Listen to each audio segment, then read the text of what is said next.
No, I think, first and foremost, what a resilient win.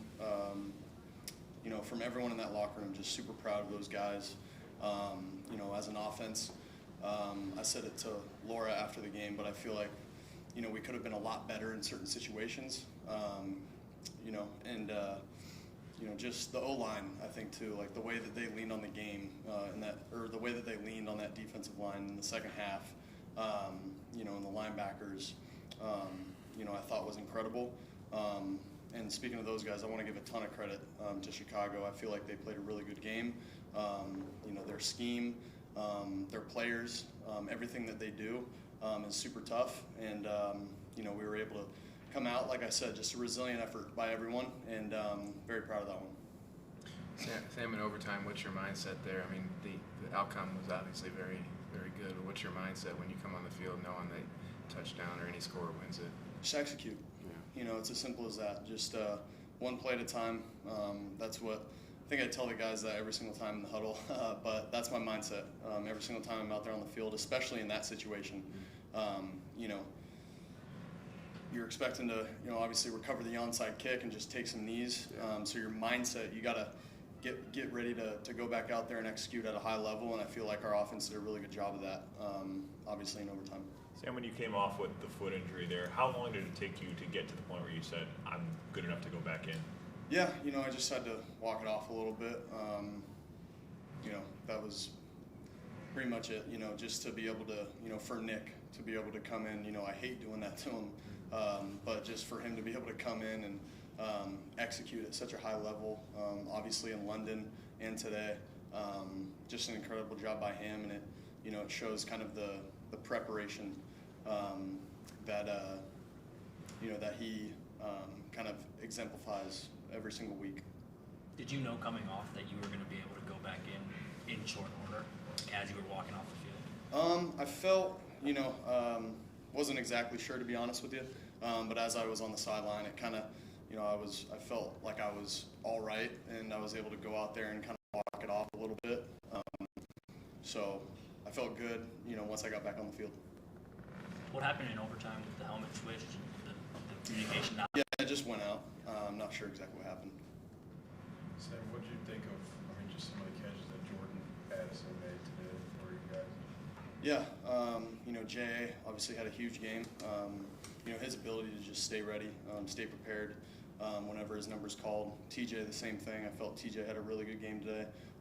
Jets, obviously, just his ability when he's out there, he gets guys open. The defense is so locked into him at certain points in the game, whether it's, second and long, third down, even first down at times. So his ability to just, continue to stay with it and continue to show that resiliency even, throughout the game, when he's not, getting touches. And, I feel like, just our entire offense, I feel like has been doing a really good job of that this year. And we'll just continue to stay resilient and find a way to win. Sam, these past 2 weeks, what's been the common thread for you in terms of why you perform so well? I think it's kind of what I told you after, just my thought process in overtime. Okay. Just going out there, executing, taking it one play at a time. I really do think it's as simple as that. Just not trying to do too much. If I feel like, a play, I got to scramble out of the pocket and something, it's not there, just throw it away. Or, if I need to take a sack, I'm willing to do that. But, just continue to play within the system, within the game, and we'll continue to play solid as an offense. And we didn't talk much about it when TJ came back, but in your mind, does it take a few games to just get locked in with somebody that you haven't played with? And was this that game, or was that just how the game went? Or yeah, I think you nailed it. I think whenever someone comes back, I felt like there were a few times when he got back, obviously in Jacksonville, where we connected on some good routes and some good concepts, and then there's just some things that you got to continue to feel out as the season goes, and we'll continue to grow from that. So as you come back in after a couple plays out, is any part of you worried that things could you could make it worse in the future? I don't know. No, not at all. That's not in the thought process at all. I'm just like I said, man, just to be able to, for Nick, first of all, to be able to go in there and execute at a high level, and then for me to go back in there, I'm just trying to do my job. That's it.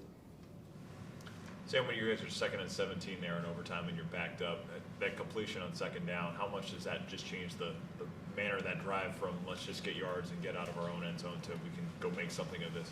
Yeah, that's kind of the mindset, when you're just, in a 1st and long or a 2nd and long, you just want a completion. You just want to get the guys going forward. Obviously if a shot's there to take it, we'll take it for sure. But, that's the mindset, is just getting a completion. Sam, what's your impression of Caleb Williams? Did you guys get much of a chance to talk after the game or anything? Yeah, I just told him to keep doing what he's doing, man. I feel like he's playing really good football. Just the way that, he's confidently just ripping the ball.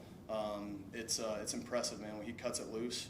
I was watching, the big screen in the stadium, and I felt like sometimes, the camera couldn't necessarily catch up with the football. I feel like he's just got such an ability to just rip the ball in there, and obviously when he gets outside the pocket, when he's able to run and make plays, he's very dangerous that way as well. You guys appreciate it. Thanks.